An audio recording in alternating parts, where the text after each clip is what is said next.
C'est de la métallurgie. C'est de la fabrication de pièces de monnaie.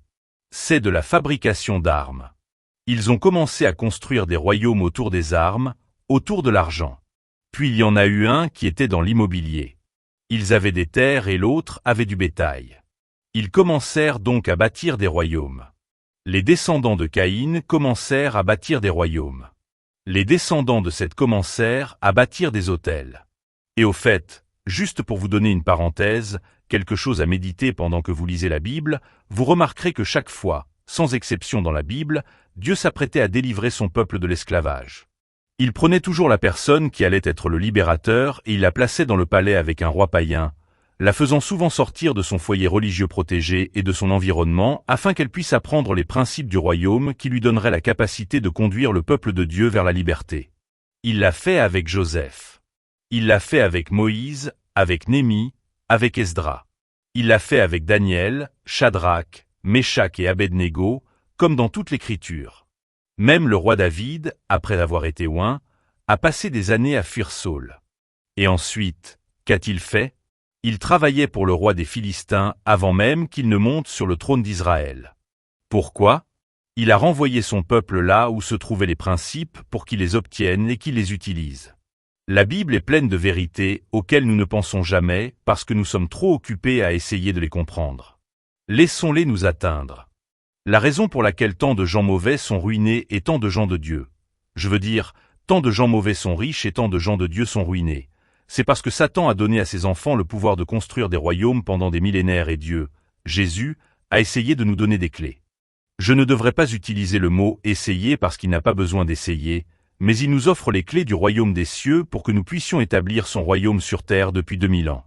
Nous nous disons « Oh, Seigneur, je ne veux pas de clés. Je veux juste attendre d'arriver au paradis. » Et quand nous arriverons tous au paradis, quel jour de réjouissance! Que le jour de réjouissance commence maintenant, alors que vous appliquez les principes du royaume de la parole de Dieu à votre vie afin que vous puissiez être bénis, être une lumière dans un monde sombre et montrer à ce monde à quoi ressemble la vraie vie dans le royaume. Parce que j'ai des gens qui ne sont pas plus sauvés que l'homme sur la lune n'est fait de fromage vert, et ils viennent me payer pour apprendre à créer des entreprises parce que j'ai appris certains principes auprès de personnes du monde entier, et je les ai comparés aux principes des Écritures, et j'ai construit mon entreprise sur la base de principes bibliques, et ma vie est outrageusement bénie en conséquence directe de cela. Et j'ai la capacité d'être une bénédiction. J'espère donc que cela répond à votre question. Et quand nous revenons en arrière et que nous regardons, et je dois conclure. Je ne sais pas pourquoi vous n'écoutez pas plus vite. Quand nous revenons à Ecclésiaste chapitre 2, versets 11 et 12, que nous avons lu il y a quelques semaines, car Dieu donne à l'homme qui lui est bon la sagesse, la connaissance et la joie. Sagesse, connaissance et joie. Tout cela est bon. Le bien de l'homme est en vue, sagesse, connaissance et joie. Mais aux pécheurs, il donne, ce qui veut dire qu'il va vous donner quelque chose de différent. Le travail, qui est un dur labeur, pour rassembler et amasser, c'est bon devant Dieu.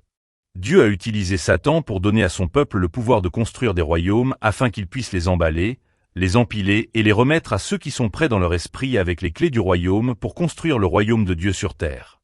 Soyons ces personnes. Restez bénis par le meilleur et par la grâce de Dieu. J'ai hâte de vous voir mercredi prochain. Au fait, c'était amusant pour moi. J'espère que vous en avez tiré beaucoup de choses, mais je vais vous dire quelque chose. Maintenant que je vous ai appris cette partie, la première chose qui vous est venue à l'esprit a été « Mais Myron, pourquoi est-il plus facile pour un chameau de passer par le trou d'une aiguille que pour un riche d'entrer dans le royaume des cieux ?» Parce que vous savez que c'est dans la Bible, n'est-ce pas? C'est dans la Bible. Et au fait, je vais vous dire quelque chose que vous ne savez pas, que la plupart des gens ne savent pas parce qu'ils sont « Oh, cela parle d'une porte en Israël où il y a… » Et j'étais en Israël et j'ai demandé à notre guide s'il y avait une porte en Israël qui est plus basse et qui s'appelle le trou de l'aiguille. Il ne le savait pas. Donc, je vais vous dire que cela parle d'un chameau et d'une aiguille au sens littéral. D'accord. Il est plus facile à un chameau de passer par le trou d'une aiguille qu'à un riche d'entrer dans le royaume des cieux. Alors mercredi prochain, puisque c'est ce que tu as évoqué, puisque tu étais obligé d'en parler, je me suis fait mourir de rire. D'accord. La semaine prochaine, je vais vous apprendre comment enfiler une aiguille avec un chameau. Je vais vous apprendre ce que signifie ce passage. Parce que j'ai prêché ce passage des dizaines de fois. Je n'ai jamais entendu personne d'autre que moi enseigner le passage tel quel, sans essayer de lui donner un sens.